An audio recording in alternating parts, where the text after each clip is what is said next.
accusé par les Américains de jouer double jeu vis-à-vis d'Al-Qaïda. Le Pakistan se défend. Son Premier ministre est monté au créneau lundi devant le Parlement d'Islamabad. Il accepte d'ouvrir une enquête pour savoir comment Oussama Ben Laden a pu vivre aussi longtemps caché à Abbottabad, tout en pointant les défaillances des services de renseignement américains. Les accusations de complicité ou d'incompétence sont absurdes. Nous ne permettrons pas à nos détracteurs de se décharger de leurs propres responsabilités, erreurs ou manquements afin de stigmatiser le Pakistan. La découverte du chef d'Al-Qaïda dans une ville de garnison pakistanaise truffée de militaires est un coup dur pour les relations entre Washington et Islamabad. Des relations déjà difficiles. Les Américains dénoncent depuis longtemps le manque de coopération du Pakistan dans la lutte contre le terrorisme.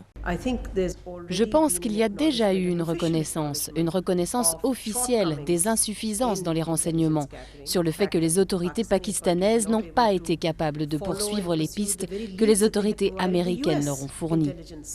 Preuve de cette crise de confiance. Selon le New York Times, le commando qui a tué Ben Laden se serait même préparé à une riposte du Pakistan. 2 hélicoptères supplémentaires auraient été affrétés pour protéger les militaires américains en cas d'affrontement. Montré du doigt sur la scène internationale, le Pakistan doit aussi faire face aux critiques de son opinion publique déjà très anti-américaine.